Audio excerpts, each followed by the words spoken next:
نبی کریم صلی اللہ علیہ وسلم کے قتل کی سازش اور آپ صلی اللہ علیہ وسلم کی مدینہ کے لیے روانگی۔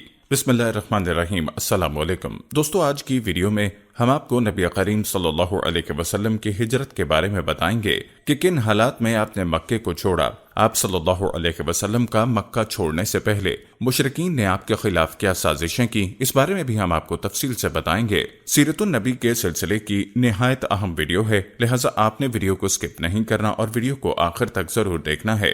دوستو، ویڈیو کا باقاعدہ آغاز کرنے سے پہلے آپ سے درخواست ہے، اگر آپ ہمارے چینل کی ویڈیو پہلی بار دیکھ رہے ہیں اور ابھی تک آپ نے ہمارا چینل سبسکرائب نہیں کیا تو ابھی ہمارا چینل سبسکرائب کریں اور ساتھ ہی لگے بیل کے بٹن کو بھی پریس کریں تاکہ آپ کو مستقبل میں ہماری اپلوڈ ہونے والی مزید ویڈیوز کا نوٹیفیکیشن ملتا رہے۔ پیارے دوستو، روایات کے مطابق جہاں باقی صحابہ مدینہ کی ہجرت کر رہے تھے، وہیں حضرت ابوبکر صدیق رضی اللہ تعالیٰ عنہ بھی ہجرت کی تیاری کر رہے تھے۔ ہجرت سے پہلے وہ آرزو کیا کرتے تھے کہ نبی اکرم کے ساتھ ہجرت کریں، وہ روانگی کی تیاری کر چکے تھے۔ ایک دن حضور نبی کریم صلی اللہ علیہ وسلم نے ان سے فرمایا، ابو بکر جلدی نہ کرو، امید ہے مجھے بھی اجازت ملنے والی ہے۔ چنانچہ حضرت ابو بکر رضی اللہ تعالیٰ عنہ رک گئے۔ انہوں نے ہجرت کے لیے 2 اونٹنیاں تیار کر رکھی تھیں۔ انہوں نے ان دونوں کو 800 درہم میں خریدا تھا اور انہیں 4 ماہ سے کھلا پلا رہے تھے۔ ادھر مشرکین نے جب یہ دیکھا کہ مسلمان مدینہ ہجرت کرتے جا رہے ہیں اور مدینہ کے رہنے والے بڑے جنگجو ہیں، وہاں مسلمان روز بروز طاقت پکڑتے جائیں گے، تو انہیں خوف محسوس ہوا کہ اللہ کے رسول بھی کہیں مدینہ نہ چلے جائیں اور وہاں انصار کے ساتھ مل کر ہمارے خلاف جنگ کی تیاری نہ کرنے لگیں۔ تو وہ سب جمع ہوئے اور سوچنے لگے کہ کیا قدم اٹھائیں۔ یہ قریش دارالندہ میں جمع ہوئے تھے۔ دارالندہ ان کے مشورے کی جگہ تھی۔ یہ پہلا پختہ مکان تھا جو مکے میں تعمیر ہوا۔ اب انہوں نے مشورہ شروع کیا۔ ان میں سے کوئی بولا، اس شخص یعنی رسول اللہ صلی اللہ علیہ وسلم کا معاملہ تو تم دیکھ ہی چکے ہو۔ اللہ کی قسم، اب ہر وقت اس بات کا خطرہ ہے کہ یہ اپنے نئے اور اجنبی مددگاروں کے ساتھ مل کر ہم پر حملہ کرے گا، لہٰذا مشورہ کر کے اس کے بارے میں کوئی ایک بات طے کر لو۔ وہاں موجود ایک شخص ابو البختری بن حشام نے کہا، اسے بیڑیاں پہنا کر ایک کوٹھڑی میں بند کر دو اور اس کے بعد کچھ عرصے تک انتظار کرو تاکہ اس کی بھی وہی حالت ہو جائے جو اس جیسے شاعروں کی ہو چکی ہے اور یہ بھی انہی کی طرح موت کا شکار ہو جائے۔ اس پر شیطان نے کہا، ہرگز نہیں، یہ رائے بالکل غلط ہے، یہ خبر اس کے ساتھیوں تک پہنچ جائے گی، وہ تم پر حملہ کر دیں گے اور اپنے ساتھی کو نگال کر لے جائیں گے، اس وقت تمہیں پچھتانا پڑے گا، لہٰذا کوئی اور ترکیب سوچو۔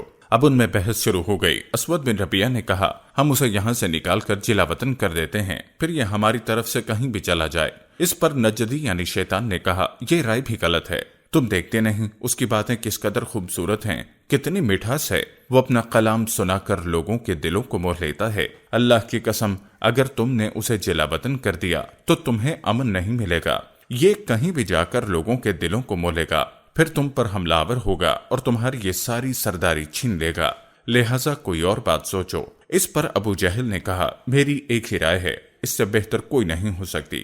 سب نے کہا، اور وہ کیا ہے؟ ابو جہل نے کہا، آپ لوگ ہر خاندان اور ہر قبیلے کا ایک ایک بہادر اور طاقتور نوجوان لیں، ہر ایک کو ایک ایک تلوار دیں، ان سب کو محمد پر حملہ کرنے کے لیے صبح سویرے بھیجیں، وہ سب ایک ساتھ اس پر اپنی تلواروں کا بھرپور وار کریں، اس طرح اسے قتل کر دیں۔ اس سے یہ ہوگا کہ اس کے قتل میں سارے قبیلے شامل ہو جائیں گے، لہٰذا محمد کے خاندان والوں میں اتنی طاقت نہیں ہوگی کہ وہ ان سب سے جنگ کریں، لہٰذا وہ خون بہا لینے پر آمادہ ہو جائیں گے اور وہ ہم انہیں دے دیں گے۔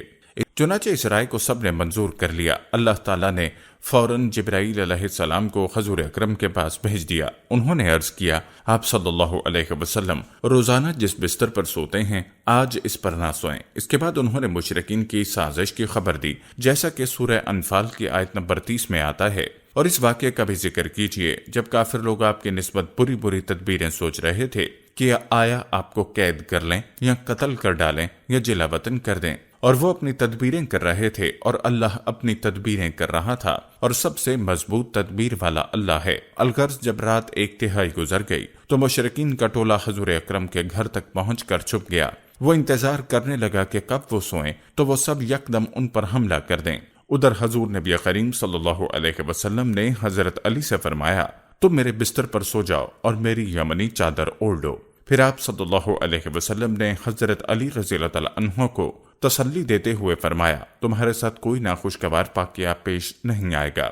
پیارے دوستو، روایات بتاتی ہیں کہ مشرکوں کے جس گروہ نے آپ صلی اللہ علیہ وسلم کے گھر کو گھیر رکھا تھا، ان میں حکیم ابو العاص، عقبہ بن ابی معیط، نصر بن حارث، اسید بن خلف، زمیہ بن اسود اور ابو جہل بھی شامل تھے۔ ابو جہل اس وقت طبی آواز میں اپنے ساتھیوں سے کہہ رہا تھا، محمد کہتا ہے اگر تم اس کے دین کو قبول کر لے گے تو تمہیں عرب و عجم کی بادشاہت مل جائے گی، اور مرنے کے بعد تمہیں دوبارہ زندگی عطا کی جائے گی، اور وہاں تمہارے لیے ایسی جنتیں ہوں گی، ایسے باغات ہوں گے جیسے اردن کے باغات ہیں۔ لیکن اگر تم میری پیروی نہیں کرو گے تو تم سب تباہ ہو جاؤ گے، مرنے کے بعد دوبارہ زندہ کیے جاؤ گے، اور تمہارے لیے وہاں جہنم کی آگ تیار ہوگی، اس میں تمہیں جلایا جائے گا۔ نبی اکرم صلی اللہ علیہ وسلم نے اس کے یہ الفاظ سن لیے۔ آپ یہ کہتے ہوئے گھر سے نکلے، ہاں میں یقیناً یہ بات کہتا ہوں۔ اس کے بعد آپ نے اپنی مٹھی میں کچھ مٹی اٹھائی اور سورہ یاسین کی آیات تلاوت فرمائیں، جن کا ترجمہ یہ ہے،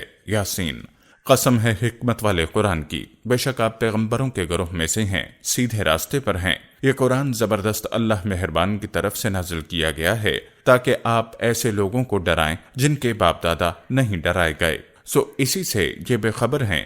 ان میں سے اکثر لوگوں پر یہ بات ثابت ہو چکی ہے، سو یہ لوگ ایمان نہیں لائیں گے۔ ہم نے ان کی گردنوں میں توق ڈال دیے ہیں، پھر وہ ٹھوڑیوں تک اڑ گئے ہیں، جس سے ان کے سر اوپر کو اٹھ گئے ہیں، اور ہم نے ایک آڑ ان کے سامنے کر دی ہے اور ایک آڑ ان کے پیچھے کر دی ہے، جس سے ہم نے انہیں ہر طرف سے گھیر لیا ہے، سو وہ دیکھ نہیں سکتے۔ دوستو یاد رہے کہ یہ سورہ یاسین کی آیات 1 تا 9 کا ترجمہ ہے۔ جب قریش کو پتا چلا کہ آپ صلی اللہ علیہ وسلم ان کے سروں پر خاک ڈال چکے ہیں تو وہ سب گھر کے اندر داخل ہوئے۔ آپ صلی اللہ علیہ وسلم کے بستر پر حضرت علی رضی اللہ تعالیٰ عنہ چادر اوڑے سو رہے تھے۔ یہ دیکھ کر وہ بولے، خدا کی قسم یہ تو اپنی چادر اوڑے سو رہے ہیں۔ لیکن جب چادر الٹی گئی تو بستر پر حضرت علی کرم اللہ وجہ نظر آئے۔ مشرکین حیرت زدہ رہ گئے۔ انہوں نے حضرت علی سے پوچھا، تمہارے صاحب کہاں ہیں؟ مگر انہوں نے کچھ نہ بتایا۔ اب حضور اکرم کو ہجرت کے سفر پر روانہ ہونا تھا۔ حضور اکرم اس وقت تک چادر اوڑے ہوئے تھے۔ اسی حالت میں حضرت ابو بکر صدیق رضی اللہ تعالیٰ عنہ کے گھر پہنچے۔ دروازے پر دستک دی تو حضرت اسماء رضی اللہ تعالیٰ عنہ نے دروازہ کھولا اور حضور اکرم کو دیکھ کر اپنے والد حضرت ابو بکر کو بتایا کہ رسول اللہ صلی اللہ علیہ وسلم آئے ہیں اور چادر اوڑے ہوئے ہیں۔ یہ سنتے ہی ابو بکر صدیق بول اٹھے، اللہ کی قسم اس وقت آپ صلی اللہ علیہ وسلم یقیناً کسی خاص کام سے تشریف لائے ہیں۔ پھر انہوں نے آپ صلی اللہ علیہ وسلم کو اپنی چارپائی پر بٹھایا۔ آپ صلی اللہ علیہ وسلم نے ارشاد فرمایا، دوسرے لوگوں کو یہاں سے اٹھا دو۔ حضرت ابو بکر صدیق رضی اللہ تعالیٰ عنہ نے حیران ہو کر عرض کیا، اے اللہ کے رسول، یہ سب تو میرے گھر والے ہیں۔ اس پر آپ نے فرمایا، مجھے ہجرت کی اجازت مل گئی ہے۔ ابو بکر صدیق رضی اللہ تعالیٰ عنہ فوراً بول اٹھے، میرے ماں باپ آپ پر قربان، کیا میں آپ کے ساتھ جاؤں گا؟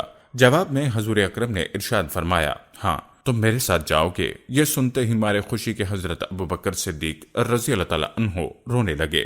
حضرت عائشہ صدیقہ رضی اللہ تعالیٰ عنہ فرماتی ہیں، میں نے اپنے والد کو روتے دیکھا تو حیران ہوئی، اس لیے کہ میں اس وقت تک نہیں جانتی تھی کہ انسان خوشی کی وجہ سے بھی روک سکتا ہے۔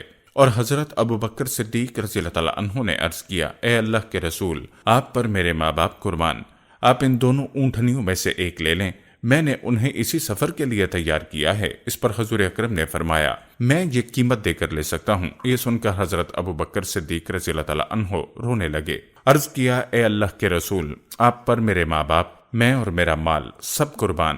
حضور اکرم نے ایک اونٹنی لے لی۔ دوستو بعض روایات میں آتا ہے کہ حضور اکرم نے اونٹنی کی قیمت دی تھی۔ اس اونٹنی کا نام قصبہ تھا۔ یہ آپ صلی اللہ علیہ وسلم کی وفات تک آپ کے پاس ہی رہی۔ حضرت ابو بکر صدیق رضی اللہ تعالیٰ عنہ کی خلافت میں اس کی موت واقع ہوئی۔ سیدہ عائشہ صدیقہ رضی اللہ تعالیٰ عنہ فرماتی ہیں، ہم نے ان دونوں اونٹنیوں کو جلدی جلدی سفر کے لیے تیار کیا۔ چمڑے کی ایک تھیلی میں کھانے پینے کا سامان رکھا۔ حضرت اسماء رضی اللہ تعالیٰ عنہ نے اپنی چادر پھاڑ کر اس کے ایک حصے سے ناشتے کی تھیلی باندھ دی، دوسرے حصے سے انہوں نے پانی کے برتن کا منہ بند کر دیا۔ اس پر آپ صلی اللہ علیہ وسلم نے ارشاد فرمایا، اللہ تعالیٰ تمہاری اس اوڑھنی کے بدلے جنت میں 2 اوڑھنیاں دے گا۔ اوڑھنی کو پھاڑ کر 2 کرنے کے عمل کی بنیاد پر حضرت اسماء رضی اللہ تعالیٰ عنہما کو ذات النطاقین کا لقب ملا، یعنی 2 اوڑھنی والی۔ دوستو یاد رہے کہ نطاق اس دوپٹے کو کہا جاتا ہے جسے عرب کی عورتیں کام کے دوران کمر کے گرد باندھ لیتی تھیں۔ پھر رات کے وقت حضور صلی اللہ علیہ وسلم حضرت ابو بکر صدیق کے ساتھ روانہ ہوئے اور